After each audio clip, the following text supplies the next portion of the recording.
yo renuncio, mi Dios, a mis capacidades. Me entrego a usted, Señor, para que usted me use como instrumento, que sea usted poniendo palabras, Señor.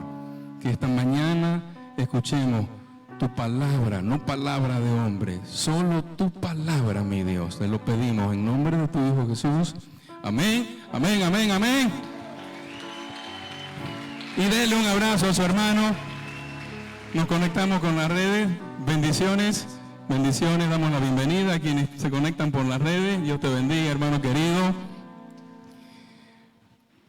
Eso, ese tiempo hermoso de abrazarnos, saludarnos, de ser iglesia genuinamente. Si mi hermano que usted está en casa tiene la oportunidad de venir a visitarnos el próximo domingo, nos va a encantar poder darle un abrazo de manera personal, de manera presencial. Bien, bueno, iglesia, seguimos con esta serie Echando Raíces. Conversábamos con mi hermano Giovanni, realmente esta serie mi hermano Juan Pablo me hace seña, los niños pueden pasar también al cultito de niños, prejuveniles también, mi hermana también me hace seña, los prejuveniles pueden pasar también, niños y prejuveniles también tienen sus actividades, así que el Señor esté bendiciendo a esos tíos, que el Señor también esté obrando con los niños, con los prejuveniles. Bueno, hoy vamos a hablar un poquito de lo que es el libro de Isaías, el tema ese de santo, santo, santo, la santidad de Dios. Y tengo que decirles que me sacudió el Señor, aunque suene repetitivo, pero cómo nos sacude, cómo trabaja el Señor cuando Él habla con nosotros. El autor de este libro de Isaías es el profeta Isaías, profeta de Judá. Enseguida vamos a comentar un poquito esto de Judá. El tema central es el Dios santo, el Dios soberano, que juzga el pecado en su santidad, pero que al mismo tiempo ofrece la salvación por medio del Mesías. Está hermoso realmente este libro. El propósito es llamar al pueblo al arrepentimiento, anunciar el juicio por la desobediencia, proclamar la esperanza de la restauración y revelar lo que es el Mesías prometido. Y hay un poquito de contexto histórico, porque la nación de Israel juega un papel fundamental en ese plan de redención. Entonces es importante entender todo lo que es ese contexto histórico, porque cuando el Señor llama a Abraham y promete que va a ser una gran nación a través de él, promete también que la bendición va a llegar a todas las naciones, no solo para el pueblo de Israel, porque a través de esa nación de Israel es que va a venir y que vino el Mesías prometido. Los primeros reyes son muy conocidos, los primeros reyes de la nación de Israel, ¿verdad? El rey Saúl, que fue desechado, el rey David, que es un hombre conforme al corazón de Dios, su hijo Salomón. Son conocidos estos reyes. Y en lo que se refiere a los reinados del rey David y de su hijo, el rey Salomón, podemos decir que realmente alcanza el punto de mayor prosperidad de la nación de Israel. El hijo de Salomón, Roboam, es quien cae en pecado, quien se aleja del Señor, quien cae en idolatría. En el reinado de Roboam es que se divide la nación de Israel, el reino del norte y el reino del sur, y a partir de ahí vemos que hay reyes en ambos reinados, en lo que es Judá e Israel, el reino del norte, el reino del sur. Cada reino, tiene 20 reyes, una vez se divide esta nación de Israel. Dice que las tribus del norte, la Biblia nos va mostrando en todo lo que es primera y segunda de Reyes, que en el reino del norte, de los 20 reyes, ni uno solo hizo lo bueno a los ojos de Dios. Y en el reino del sur, de los 20, solamente 8. Porque todo, usted va leyendo Primera y Segunda de Reyes y a cada momento encuentra, hizo lo malo a los ojos de Dios. Sus ojos se apartaban, caían en idolatría, adoraban a dioses extraños. Y uno, iglesia, va leyendo eso y no puede evitar decir, pero ¿cómo es posible con todos los milagros que el Señor hizo? ¿Cómo es posible que se hayan apartado? Pero le voy a decir algo, mi hermano querido. Eso también va para nosotros. Y no, porque lo primero que viene a nuestra mente es altares, que eso es lo que hacía Israel. Levantaba altares y adoraba a dioses extranjeros. Pero mi hermano, cada vez que usted y yo no estamos haciendo la voluntad del Señor, estamos haciendo exactamente lo mismo que hizo Israel. Estamos cayendo en idolatría, porque nuestro Señor tiene que ser todo en nuestra vida. Le tenemos que entregar nuestra vida, iglesia. Y no solamente estoy hablando de venir aquí los domingos, no estoy hablando solamente de ministerios, de pequeñas familias, que hay que hacerlo. Siempre hago esta aclaración porque a veces se malinterpreta. Pero si usted está pensando que solo está agradando a Dios o haciendo la voluntad de Dios únicamente en actividades de la iglesia, está totalmente equivocado. Porque cada segundo del día, esté en la iglesia, esté en la casa, esté en el micro, esté en el trabajo, tiene que estar agradando al Señor. Tiene que estar haciendo su voluntad. Entonces, aquí estamos en la introducción y ya nos está sacudiendo, mi hermano querido. Entonces, tenemos que estar para la gloria del Señor. Entonces, Dios va a usar a Isaías, volviendo a lo que es este contexto. Va a levantar a este profeta para advertir a Israel, para anunciar el juicio por toda esta idolatría que había caído, pero al mismo tiempo para anunciar esperanza. Entonces, la enseñanza de hoy, la palabra de hoy, está centrada en el capítulo 6 del libro de Isaías, versos 1 al 8.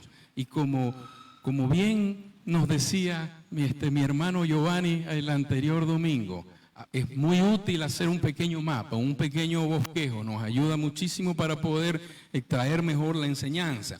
Y en ese bosquejo podemos ver en Isaías 6, versos 1 al 8, lo siguiente. Primero, de los versos 1 al 4, vamos a ver que Dios muestra su santidad. Los estudiosos dicen la revelación de la santidad de Dios. El Señor va a mostrar su santidad. Vamos a ver que Isaías reconoce su pecado en el verso 5. Versos 6 y 7 vamos a ver cómo el Señor perdona y lo limpia una vez Isaías ha reconocido su pecado.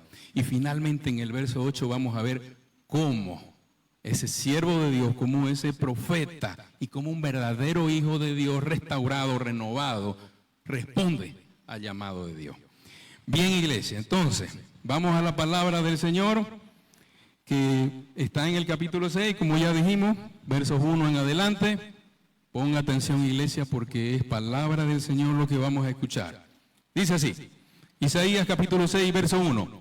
En el año que murió el rey Usías, vi yo al Señor sentado sobre un trono alto y sublime, y sus faldas llenaban el templo. Por encima de él había serafines, cada uno tenía 6 alas. Con 2 cubrían su rostro, con 2 cubrían sus pies y con 2 volaban. Y el uno al otro daba voces diciendo, Santo, Santo, Santo, Jehová de los ejércitos, toda la tierra está llena de su gloria. Y los quiciales de las puertas se estremecieron con la voz del que clamaba, y la casa se llenó de humo. Entonces dije, ay de mí, que soy muerto, porque siendo hombre inmundo de labios y habitando en medio de pueblo que tiene labios inmundos, han visto mis ojos al Rey, Jehová de los ejércitos. Y voló hacia mí uno de los serafines teniendo en su mano un carbón encendido, tomado del altar con sus tenazas, y tocando con él sobre mi boca, dijo, he aquí, que esto tocó tus labios y es quitada tu culpa y limpio tu pecado. Después oí la voz del Señor que decía, ¿a quién enviaré y quién irá por nosotros? Entonces respondí yo, heme aquí, envíame a mí. Bien, iglesia, esto está poderoso. Hemos leído el pasaje completo, ahora, ya saben, vamos a ir verso a verso extrayendo, escudriñando la palabra. Como ya vimos en el bosquejo. Primer punto, Dios muestra su santidad. Del verso 1 al 4. ¿Qué dice el verso 1? Pues vamos a leer con un poco más de calma. En el año que murió el rey Uzías, vi yo al Señor sentado sobre un trono alto y sublime, y sus faldas llenaban el templo. Eso dice la Reina Valera 1960. ¿Qué dice la NTV? Este mismo verso 1. El año en que murió el rey Uzías, vi al Señor sentado en un majestuoso trono, y el borde de su manto llenaba el templo.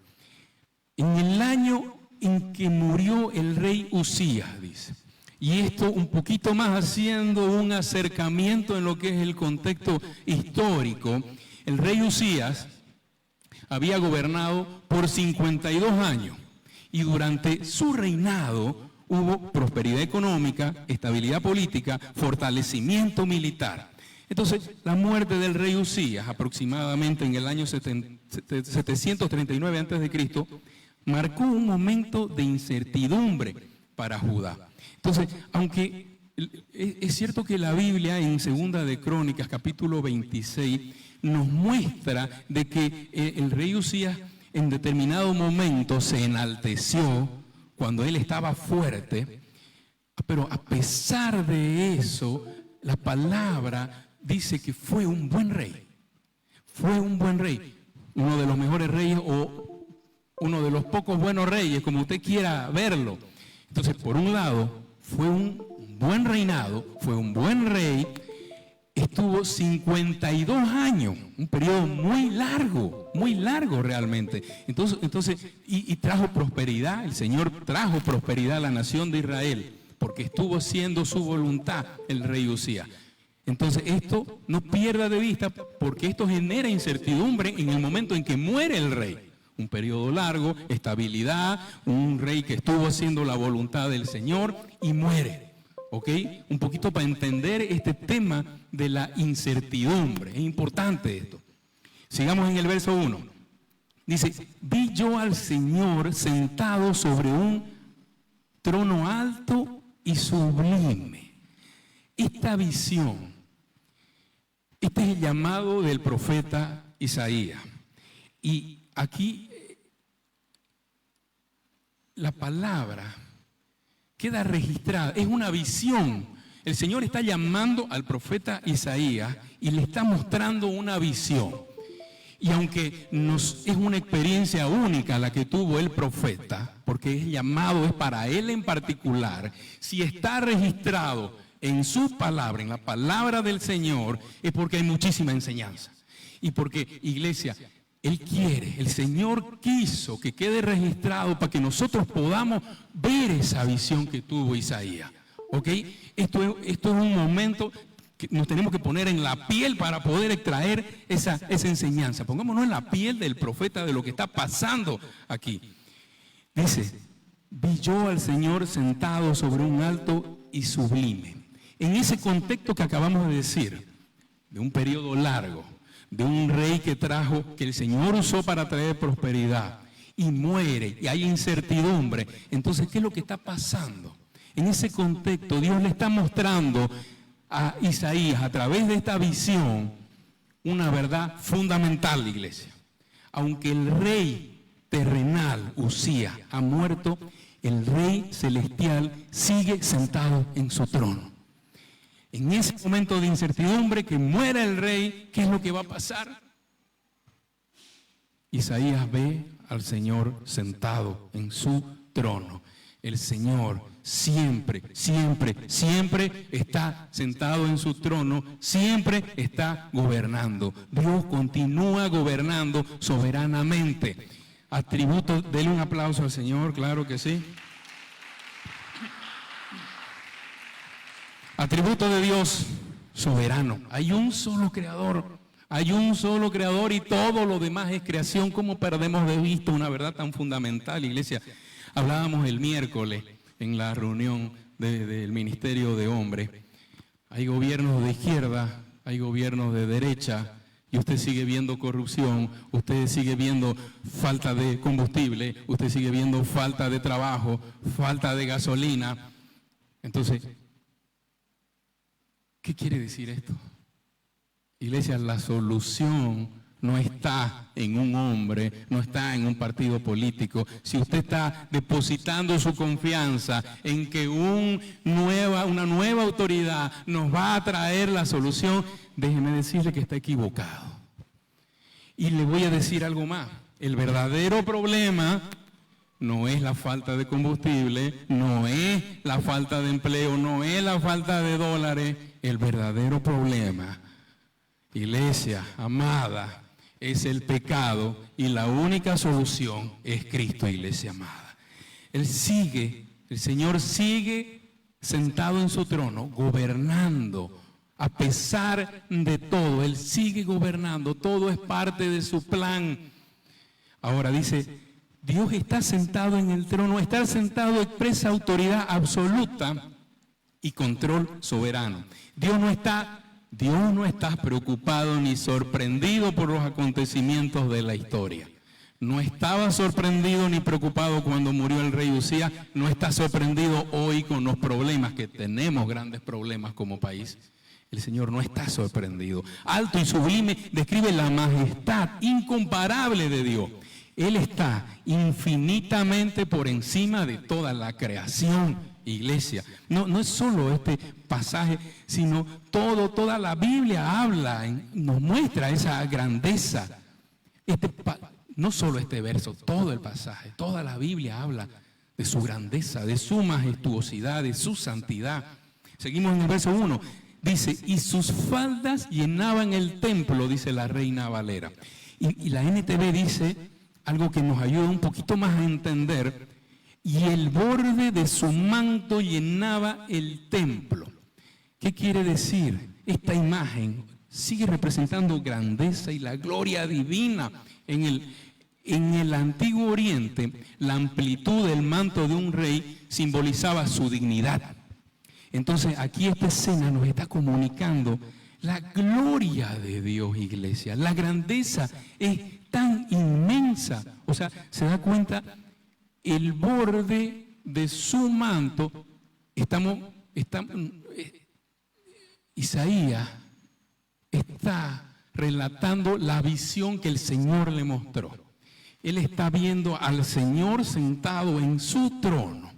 Y dice que el borde de su manto, solo el borde de su manto llenaba el templo.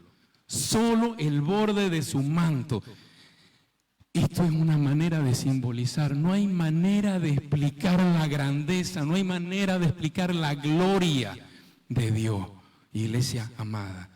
Ok, entonces aquí estamos viendo este verso 1 que nos está ya revelando su soberanía absoluta, su santidad, su majestad. No hay palabras para describirlo realmente. Vamos al verso 2. Por encima de él había serafines. Cada uno tenía 6 alas, con 2 cubrían su rostro, con 2 cubrían sus pies y con 2 volaban. ¿Ok? La NTV dice, lo asistían poderosos serafines. Cada uno tenía 6 alas, con 2 alas cubrían su rostro, con 2 se cubrían los pies y con 2 volaban. Aquí fíjense también, hace una ayuda a entender realmente cuando uno va viendo diferentes versiones, porque se puede malinterpretar por encima de él que esté mostrando algo de superioridad, y lo aclara aquí la NTV cuando dice lo asistían. Es decir, alrededor de él habían serafines. Los serafines son un orden especial de los ángeles. Aparecen solamente aquí en Isaías 6. ¿Ok? Están los serafines, seguimos con esa imagen. ¿ok? El Señor sentado en su trono y ángeles alrededor de él, serafines con 6 alas. Toda la atención de los ángeles está puesta en la gloria del Señor. Entonces, aquí visualizando esta escena, los ángeles están, seres superiores que los hombres, incluso ellos están glorificando al Señor, están prestos a servirlo. Ahora, seguimos en el verso 2. Dice, cada uno tenía 6 alas. Este es un dato que llama la atención, 6 alas. No es por casualidad. El Señor no crea nada por casualidad. ¿Por qué 6 alas? Dice, con 2 cubrían su rostro. Fíjense, esto expresa reverencia.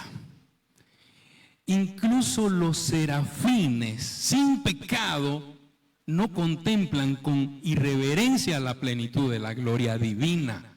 Esto de cubrirse el rostro refleja humildad ante la infinita santidad de Dios. Los ángeles muestran esa reverencia, se cubren el rostro, no pueden ver directamente los ángeles. ¿Se da cuenta? Con 2 cubrían sus pies. Esto representa humildad y reconocimiento de su condición de criatura, porque todo es creación.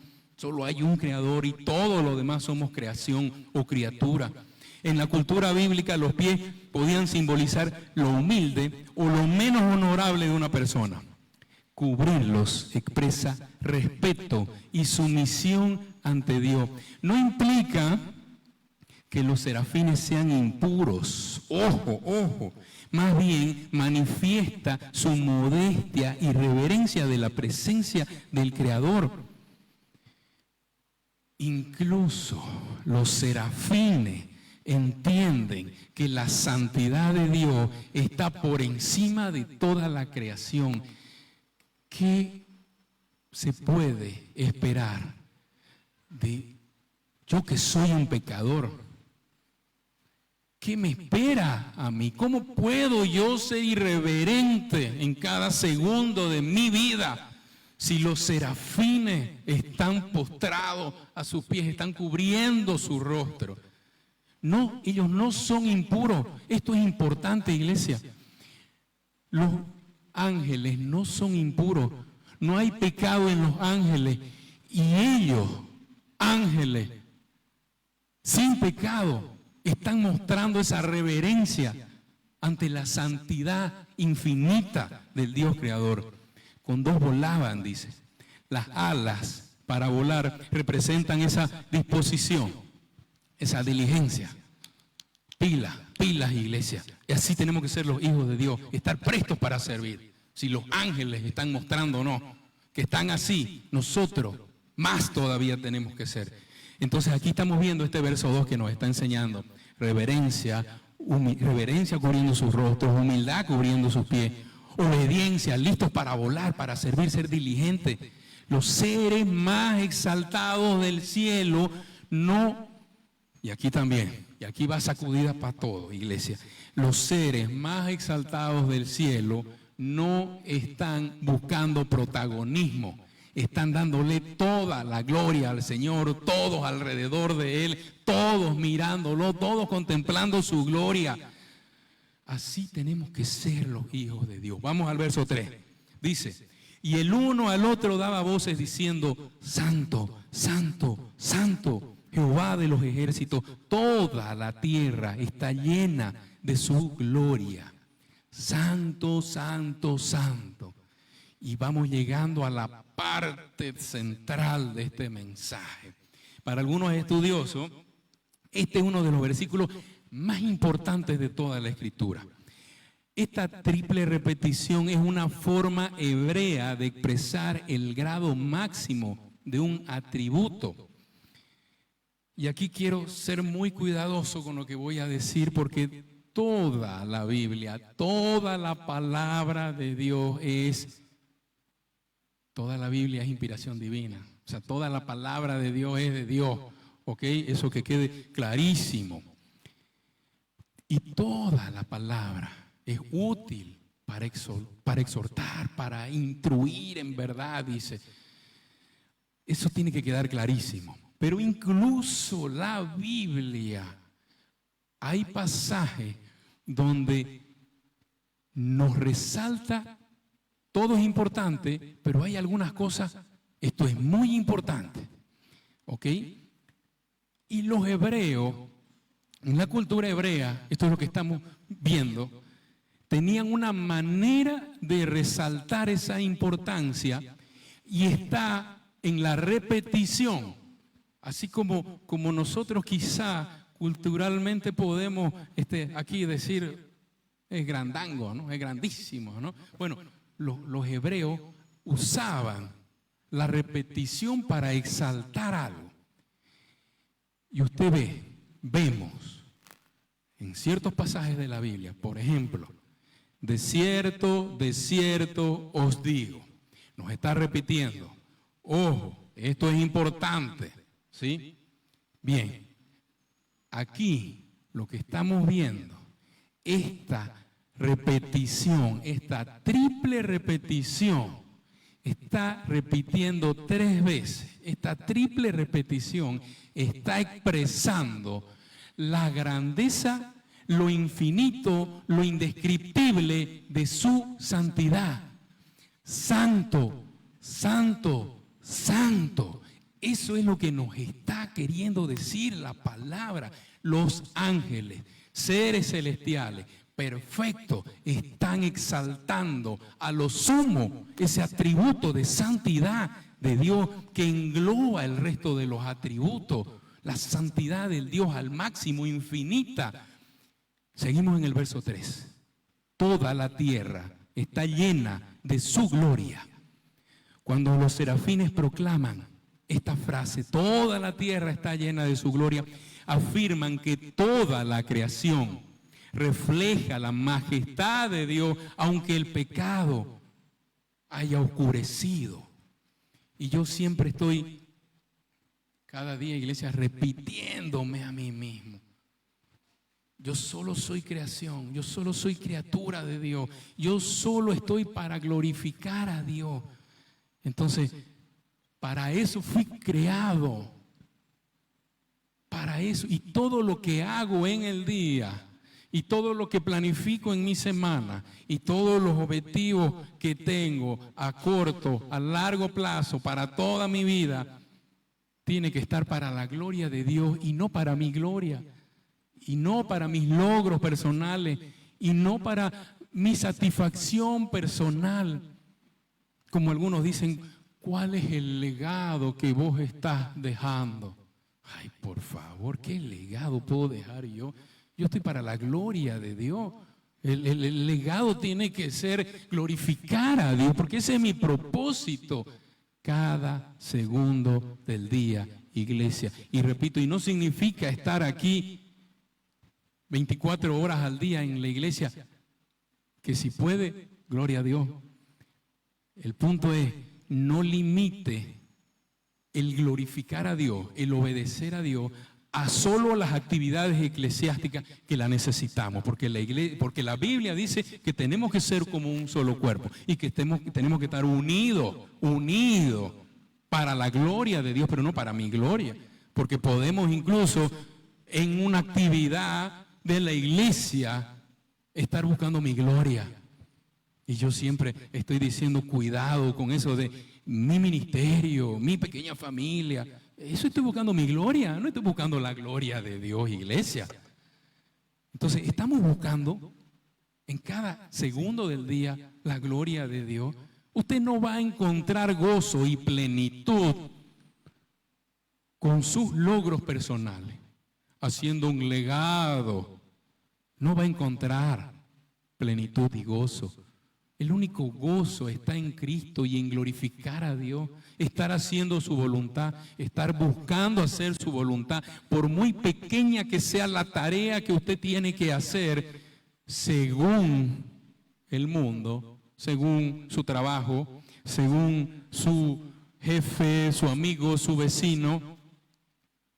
por muy pequeña que sea, usted tiene que estar glorificando a Dios. Pensamos a veces que en grandes actividades solamente estamos glorificando a Dios.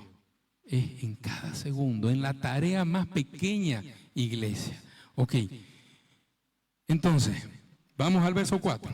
Y dice así: los quiciales de las puertas se estremecieron con la voz del que clamaba, y la casa se llenó de humo.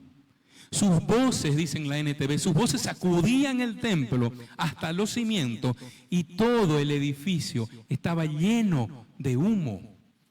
Los fundamentos, los cimientos del templo temblaban por la voz de los serafines, dice, y el humo simboliza su presencia gloriosa y recuerda otras manifestaciones divinas como la del Sinaí y en la dedicación del templo. ¿No es cierto? Usted se recuerda esta adoración de los ángeles, total adoración ante la gloria infinita.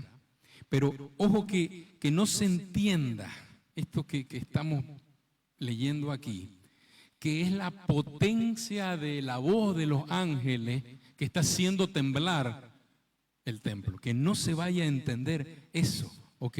El mensaje es que toda la creación se rinde ante el Creador. Hasta los cimientos, hasta la tierra tiembla. Viene a mi mente ese pasaje donde dice que cuando el Señor Jesucristo muere, que la tierra tembló, dice, ¿no? Y el velo se rasgó. Hay una alabanza hermosa que habla sobre eso. O si no, el pasaje, justamente lo que estamos leyendo aquí, del monte Sinaí, cuando Moisés recibe la ley en Éxodo 19, 18, y leámoslo, este pasaje, para reforzar lo que estamos viendo. No olvide, iglesia, cuál es el pasaje central de esta enseñanza. Isaías 6, del 1 al 8. Estamos trayendo este pasaje, este verso de Éxodo para complementar, reforzar el mensaje central. ¿Qué dice Éxodo 19, 18?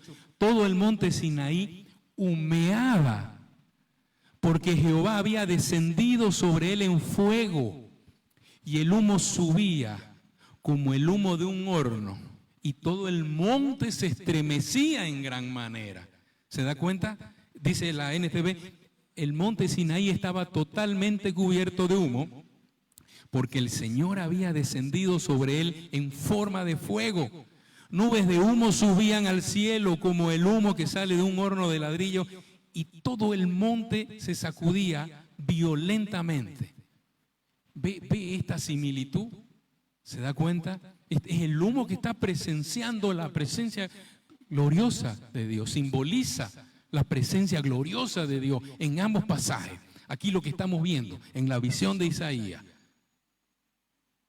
con el Señor sentado en su trono, con los ángeles adorándolo alrededor, la presencia de Dios se está manifestando, y todo el templo se sacude violentamente, así como en el monte Sinaí. Toda la creación está adorando, toda la creación se rinde ante la gloria de Dios, iglesia. ¿Usted se está rindiendo ante la gloria de Dios?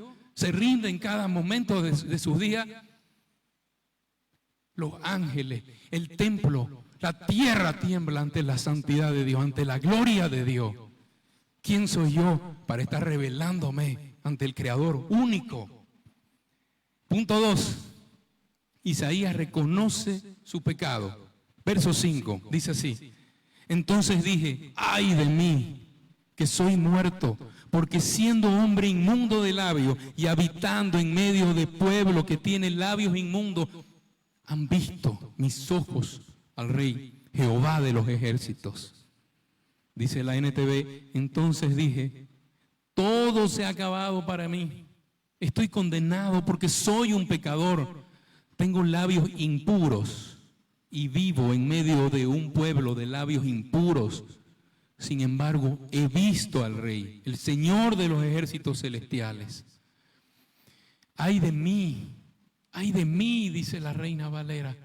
Isaías está diciendo, ay de mí,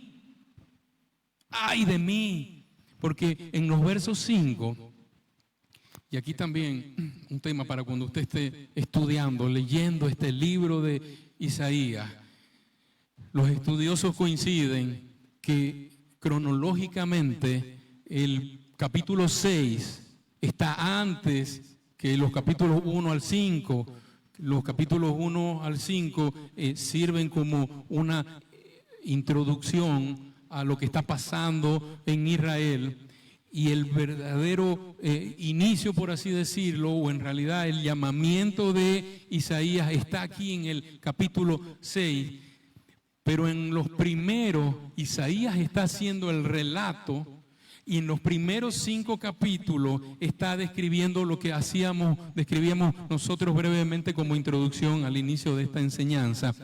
Esa idolatría, esa desobediencia, esa actitud rebelde del pueblo de Israel y de los hijos de Dios que tenemos al alejarnos de Él.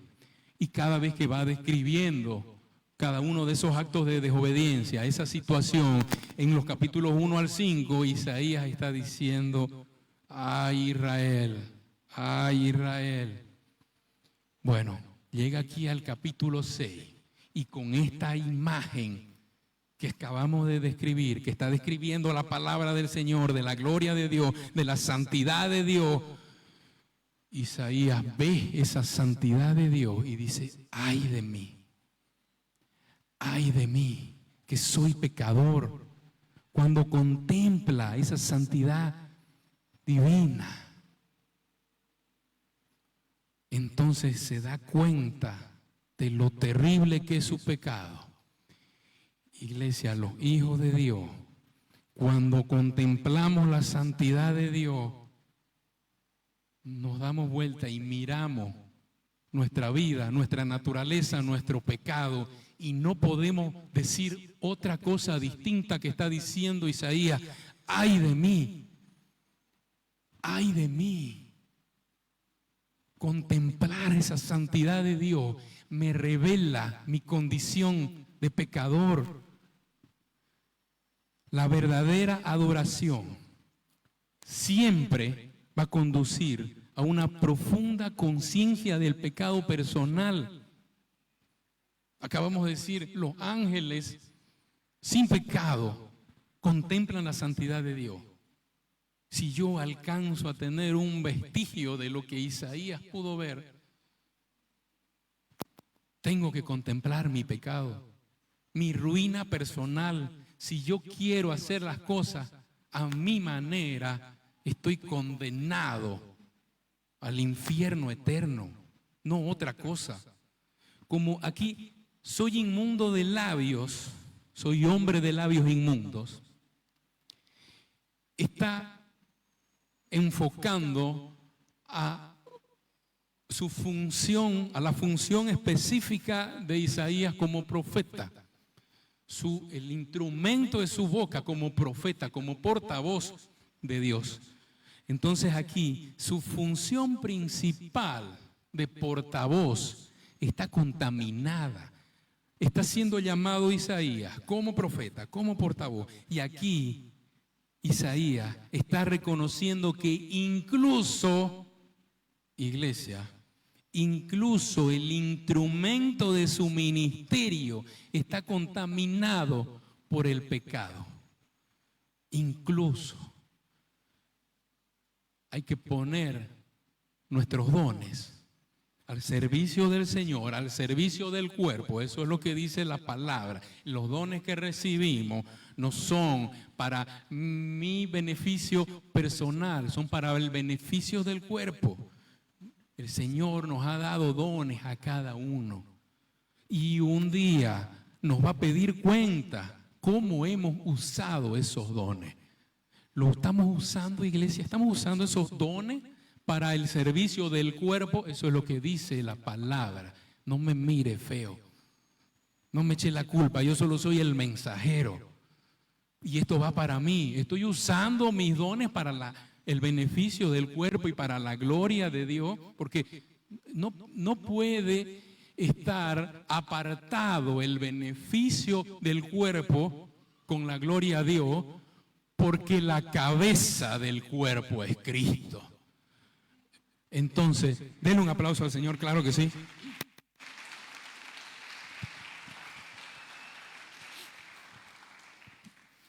Entonces Isaías está reconociendo que incluso sus labios, incluso su instrumento, incluso sus dones, yo aquí estoy parado con mis defectos y virtudes y es el Señor que me está usando. Y si yo vengo, iglesia, aquí arriba pensando que porque he leído mucho la Biblia o porque no me pongo nervioso al hablar en público o porque puedo controlar esos nervios y que eso es lo que va a hacer que usted reciba la palabra de Dios, estoy perdido.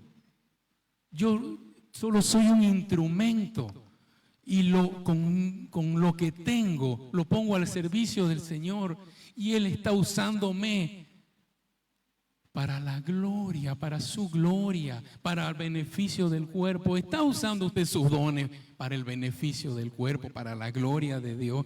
Isaías está reconociendo que incluso su instrumento, profeta, llamado por Dios, él está reconociendo que incluso sus labios son inmundos. ¿Usted está reconociendo que sus labios son inmundos? ¿Usted está reconociendo que incluso sus capacidades son limitadas y que solo Dios puede usar esas capacidades? ¿Está reconociendo? Entonces, aquí hay algo que yo quiero un poquito recordar, que el Señor me recordaba en realidad. Ese ejemplo de Job, que la Biblia dice, el libro de Job dice que es un hombre perfecto, recto, temeroso de Dios y apartado del mal. Era un cristiano maduro, pero el Señor quiere que él aún madure más. El diablo pide permiso para quitarle sus posesiones, su familia, su salud. Y Job, que sufre muchísimo justamente por esos ataques, y sus amigos lo atacan también porque le dice, seguro hay pecado en vos. Entonces su esposa le dice, maldice a tu Dios y muérete. Job mantuvo su integridad y nunca maldijo al Señor. La respuesta cuando él recibe esos ataques y pierde todo, todas sus posesiones, su familia y su salud, Jehová dio, Jehová quitó, dice.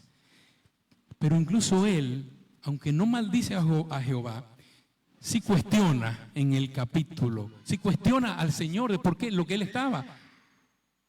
estaba viviendo, sufriendo. Y cuando él lo cuestiona, cuando Job cuestiona al Señor, en el capítulo 38 el Señor le dice, ¿dónde estabas tú cuando yo fundaba la tierra?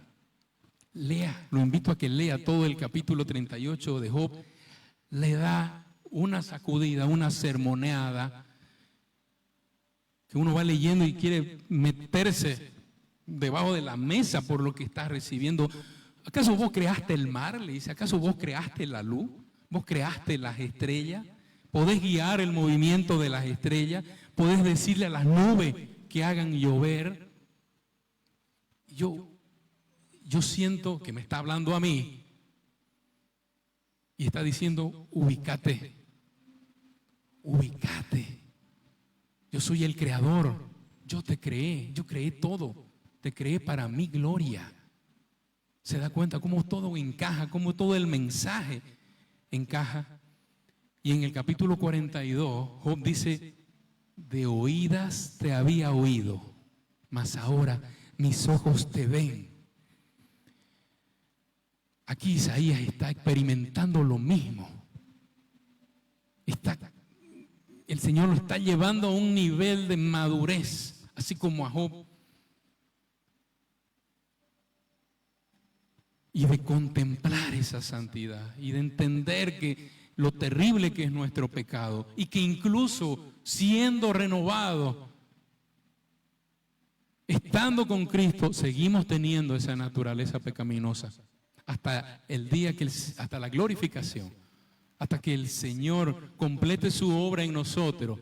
Pero estamos viendo que incluso cuando lleguemos a ser glorificados y cuando mi cuerpo sea perfeccionado, incluso los ángeles nos están mostrando, incluso ahí la santidad de Dios va a estar infinitamente por encima de su creación. Volvamos al verso 5, iglesia. Dice, ay de mí que soy muerto, dice. Porque siendo hombre inmundo de labios y habitando en medio de pueblo que tiene labios inmundos, han visto mis ojos al Rey, Jehová de los ejércitos. Mientras más voy a su palabra, mientras más me acerco, como Isaías al Señor, como Job, mientras más me relaciono con el Señor, iglesia, más contemplo mi condición de pecador, lo terrible que es mi pecado. Entonces, cuando yo veo mi condición de pecado y la condición de un Dios santísimo, solo puedo postrarme y alabar al Creador. No puede haber otra respuesta. Avancemos. ¿Cuál es la parte? El punto 3 dice, Dios perdona a Isaías y lo limpia. Versos 6 y 7. Dice el verso 6, y voló hacia mí uno de los serafines, teniendo en su mano un carbón encendido, tomado del altar con unas tenazas. Este versículo describe el primer paso de la purificación de Isaías, después de reconocer su pecado. Voló hacia mí, dice uno de los serafines, después de la confesión, ay de mí. Dios responde inmediatamente. No es Isaías que busca limpiarse, Dios es quien toma la iniciativa. Cuando hay un arrepentimiento genuino, Dios responde con la gracia, la salvación y el perdón. Dice, teniendo en su mano un carbón encendido. El carbón no era cualquier carbón, era un carbón vivo o ardiente tomado del altar donde se ofrecían los sacrificios. El carbón no tenía poder mágico, su importancia está en el lugar de donde fue tomado. En el siguiente versículo vamos a ver cómo se complementa esta idea. En el verso 7 dice, y tocando con él sobre mi boca, dijo, he aquí que esto tocó tus labios y es quitada tu culpa y limpio tu pecado. Después oí la voz del Señor que decía, ¿a quién enviaré? ¿Quién irá por nosotros? Entonces respondí yo, heme aquí, envíame a mí. El serafín toca precisamente los labios de Isaías. ¿Por qué los labios? Ya lo dijimos. En el verso 5, porque él dice, soy hombre de labios inmundos confesando. Entonces Dios está respondiendo exactamente en el área donde Isaías reconoce su pecado. Ya dijimos que los labios representan no solo su ministerio, no solo su instrumento principal, está representando en realidad toda la persona de Isaías. Ese que iba a hablar en nombre de Dios necesitaba ser purificado antes de proclamar su mensaje. Esto demuestra que Dios no solo perdona el pecado, sino que también nos capacita para el servicio. Esto es importantísimo y está relacionado con lo que ya dijimos. No ponemos nuestra confianza o nuestra seguridad en nuestros dones o nuestras capacidades.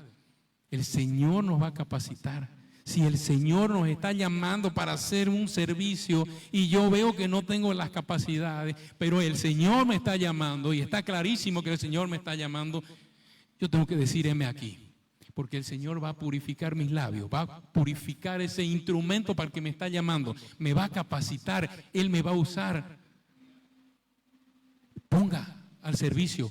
No puede usted rechazar el llamado del Señor. Eso es lo que está pasando aquí. Entonces, el carbón no purifica por sus propiedades físicas.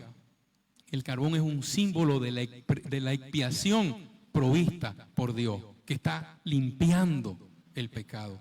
La purificación no procede del carbón mismo, sino de lo que representa el sacrificio del altar. O sea, en otras palabras, el carbón es el medio visible mediante el cual Dios comunica una realidad espiritual. El pecado ha sido tratado por medio del sacrificio aceptable. Yo renuncio, reconozco mi condición de pecador, me está llamando, heme aquí, Señor. Entonces ese carbón el Señor me va a purificar, me va a trabajar, me va a capacitar. La culpa es quitada, tu culpa, dice. La culpa ha sido removida completamente. La culpa es la responsabilidad o condenación que el pecado produce delante de Dios. El pecado es la transgresión misma. Cuando Dios dice es quitada tu culpa, declara que Isaías ya no está bajo condenación. No es Isaías quien elimina su culpa, es Dios quien quita su culpa. Solo Dios puede quitar la culpa por medio de Cristo. Solo Él puede remover esa culpa. Y limpio tu pecado, dice este verso también. Esta frase expresa el perdón completo. El verbo utilizado tiene la idea de hacer expiación o cubrir el pecado. En el Antiguo Testamento esto ocurría de manera simbólica mediante los sacrificios. En el Nuevo Testamento Cristo realiza esta expiación, esta limpieza del pecado de una vez y para siempre. ¿Ok? Aquí ya está anticipando la obra de Cristo. Los sacrificios del Antiguo Testamento, decíamos, al momento de celebrar la Santa Cena, siempre apuntaban al verdadero Cordero perfecto. Todo apunta a Cristo. Por eso somos cristianos. Cristo es el centro. No puede haber una predicación sin que Cristo sea el centro. Cristo es la salvación y Cristo debe ser el centro de la iglesia, de mi vida. Cristo es el que me tiene. Ya no vivo yo, Cristo vive en mí, decía Pablo. Denle un aplauso al Señor.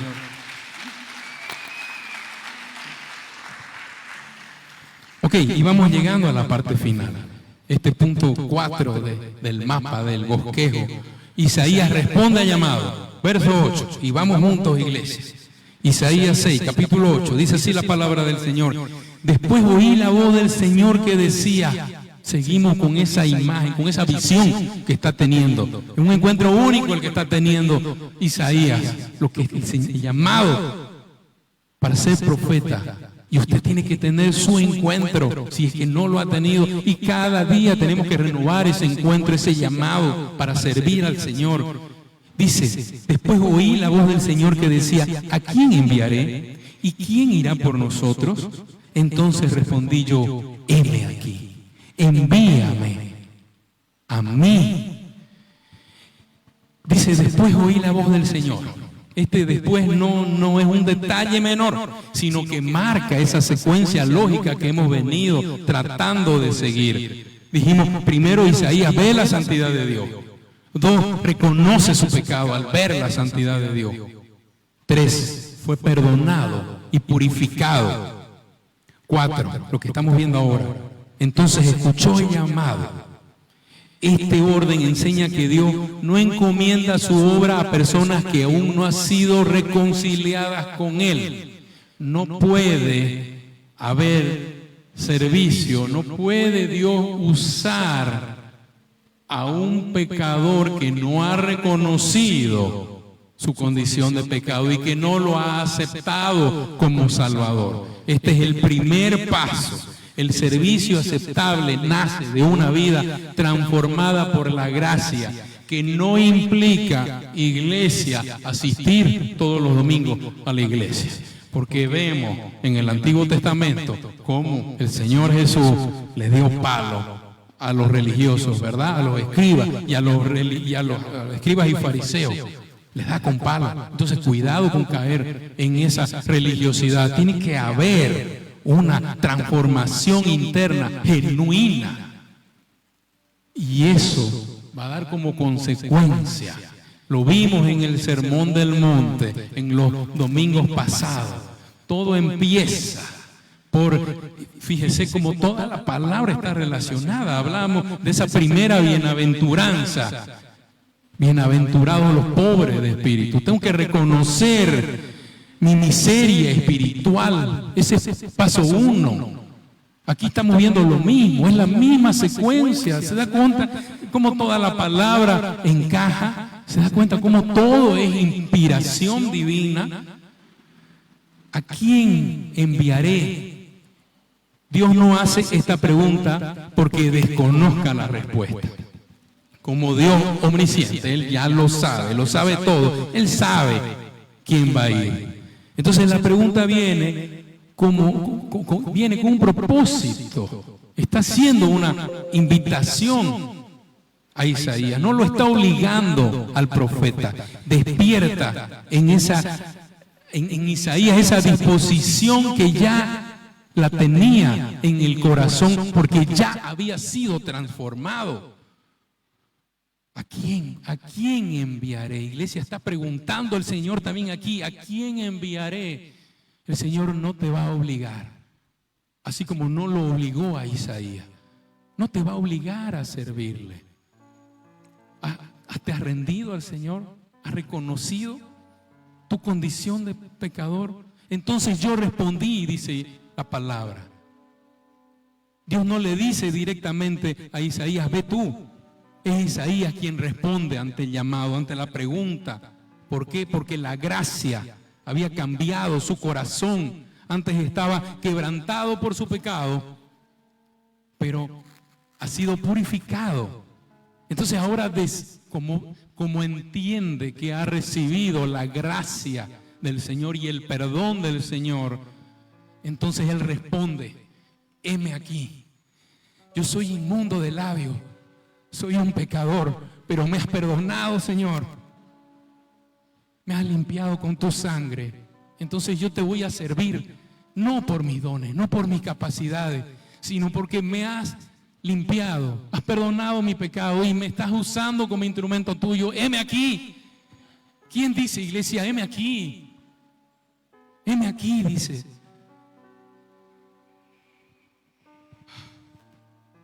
Envíame a mí.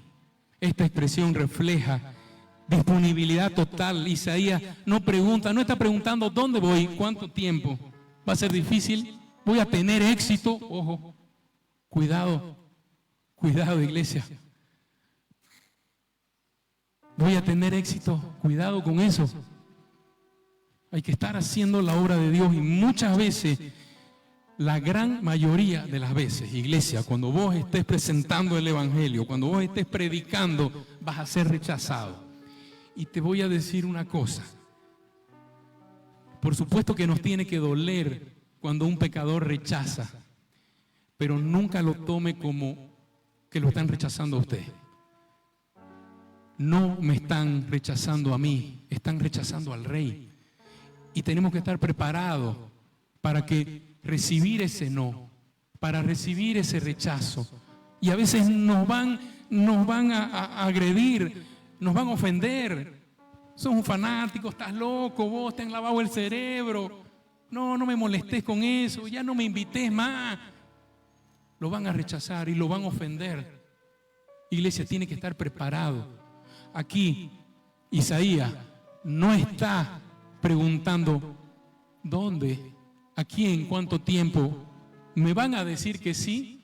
O sea, Señor, solo si van a aceptar, entonces yo sí voy y le predico.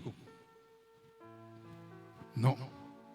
Aquí está mostrando que el verdadero siervo de Dios se pone a disposición del Señor sin pensar en lo que para mí es éxito.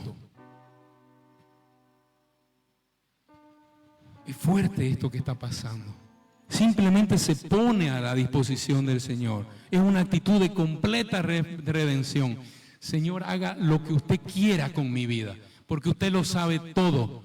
Aunque yo pienso que esto es lo mejor para mí, oro por eso, ore, pida, pero haga como si el Hijo dijo, pasa de mí esta copa, si te es posible, mas no se haga mi voluntad sino la tuya. Si el Hijo se somete al Padre, ¿quién soy yo para querer hacer lo que quiero? Someta sus planes, someta su vida a la voluntad de Dios. Que el Señor haga lo que Él quiera con su vida, hermano querido. Denle un aplauso al Señor.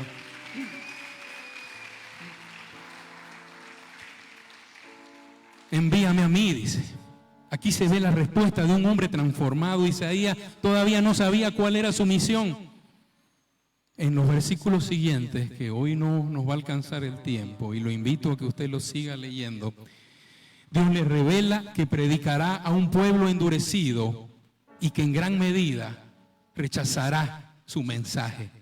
Isaías aceptó el llamado antes de conocer el costo.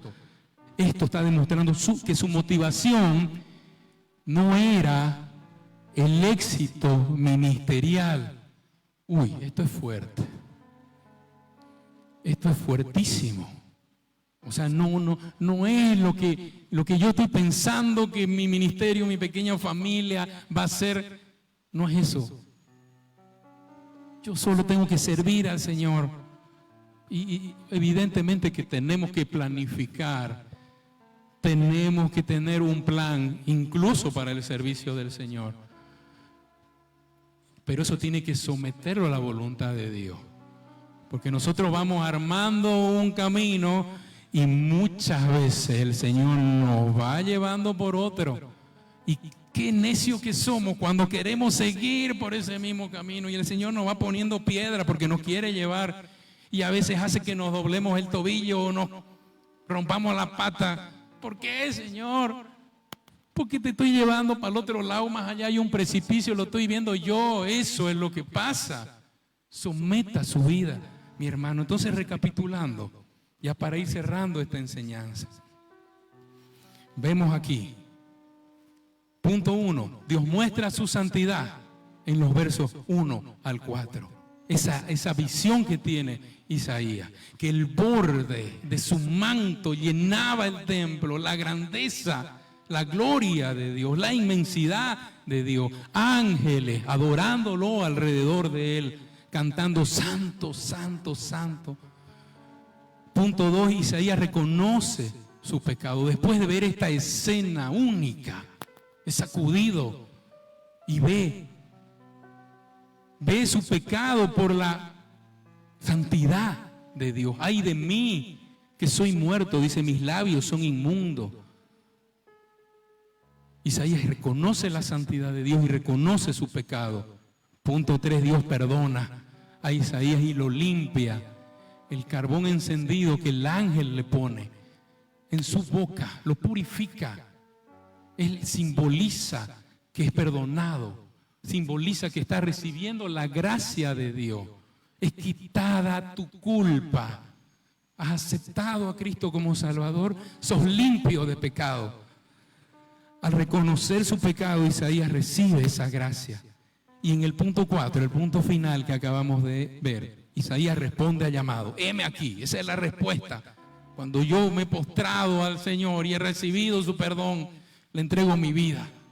Y no me importa ya más la farra, no me importa más el dinero, no me importa más la gloria, el poder, las casas, nada.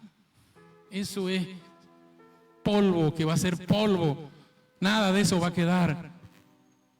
Lo que queda es la gloria eterna del Señor y la pregunta es, ¿qué vas a hacer ante el llamado del Señor? ¿Estás contemplando la santidad de Dios? Como vemos, el primer paso, cuando uno presenta el Evangelio, es entender lo que el pecado le ha hecho al mundo. Ese es el verdadero problema. Cuando usted lleve el Evangelio, es lo primero que tiene que mostrar lo terrible del pecado. Ese es el primer paso. Pero sabe que se va a topar muchas veces con personas que están con un orgullo, con un ego. No, pero si yo no hago nada malo, ¿no? O sea, yo nunca he robado, nunca he asesinado a nadie, yo trabajo honestamente, no hago cosas ilícitas. Entonces, los que han asesinado, los que han robado, los que están en la cárcel, esos que busquen a Dios y a las iglesias, se va a topar, mi hermano querido. Pero aquí estamos viendo que para poder entender lo terrible de mi pecado, yo primero tengo que contemplar la santidad de Dios. Póngase de pie, mi hermano querido. Nos hemos pasado un par de minutos, pero el Señor ha querido que así sea. Y ha sido realmente fuerte y poderoso este mensaje. Y no crea que es solamente para los que no han aceptado a Cristo, sino también para los que hemos recibido a Cristo. Este mensaje es para no creyentes y para creyentes. Los no creyentes que tienen que contemplar la santidad de Dios. Pero yo como hijo de Dios, a medida que voy creciendo y voy reconociendo, tengo que ir reconociendo más mi pecado, porque más voy entendiendo su palabra. Mientras más contemplo su santidad como Isaías en esta visión, más me doy cuenta que estoy infinitamente lejos de Él y que es solo su gracia que me mantiene a su lado. Señor, te damos gracias por este mensaje, por esta palabra, mi Dios. Y hoy usted nos ha revelado un poco más sobre su atributo de santidad, de esa infinita santidad, Señor. Y así como Isaías, reconocemos lo terrible que es nuestro pecado. Nos postramos ante ti, Señor. Pedimos que sea sus ángeles con carbones encendidos que esté purificando nuestros labios. Te aceptamos como Salvador, Señor, cada día. Pedimos que usted nos ayude a caminar con usted. Que nuestro servicio, que cada segundo del día, que cada tarea que nosotros hagamos, usted nos esté guiando y sea para tu gloria, mi Dios. Te lo pedimos en nombre de tu Hijo Jesús. Amén, amén y amén. Nos despedimos de las redes. Si este mensaje fue de bendición, compártalo, mi hermano querido. Si puede venir el próximo domingo, venga aquí. Queremos darle un abrazo.